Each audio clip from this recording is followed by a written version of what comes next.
2024 के लोकसभा चुनाव का शोर थम चुका है। कल चुनावी परिणाम सामने आएंगे, जिसको लेकर तमाम राजनीतिक पार्टियों के दिल की धड़कनें तेज हो गई हैं।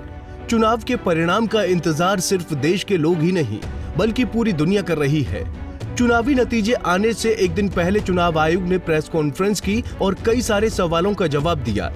सबसे बड़ी बात यह है कि ऐसा पहली बार हुआ है जब चुनाव आयोग ने लोकसभा चुनाव वोटिंग के बाद प्रेस कॉन्फ्रेंस किया।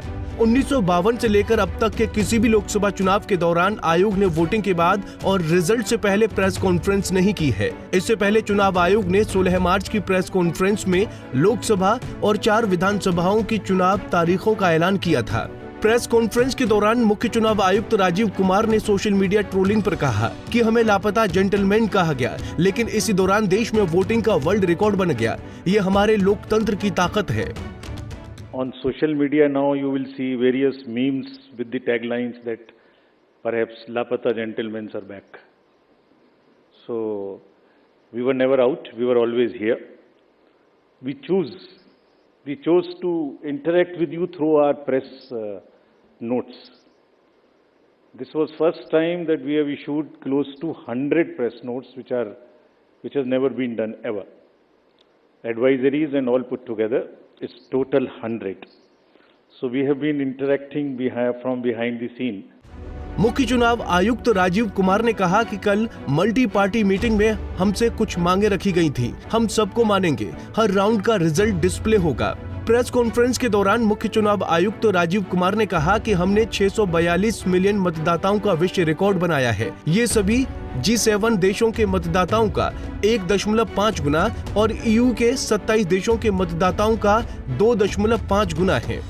We have created a world record of 642 million proud Indian voters.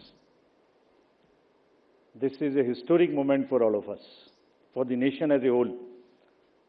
642 ever, anywhere in the world, in any of the electoral exercise. That's what is the number of voters.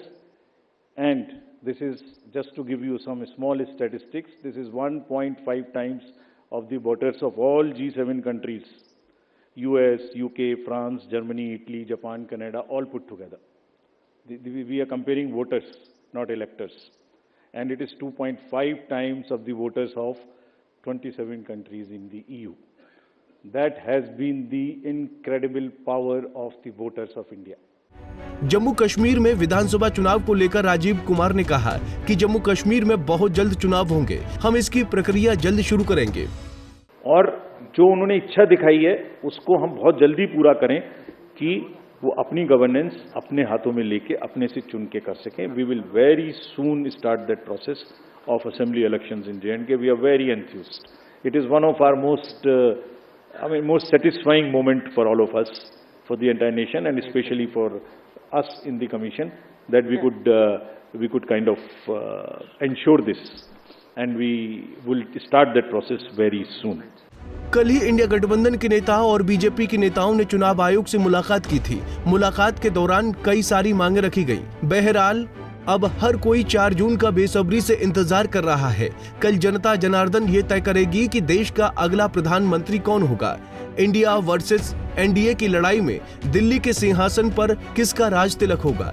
देश की जनता ने मोदी की guarantee पर विश्वास जताया या फिर कांग्रेस के न्याय पत्र पर।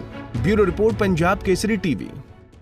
हमसे जुड़े रहने के लिए हमारे YouTube चैनल को सब्सक्राइब करें और नई वीडियो की नोटिफिकेशन के लिए बेल आइकॉन को दबाएं।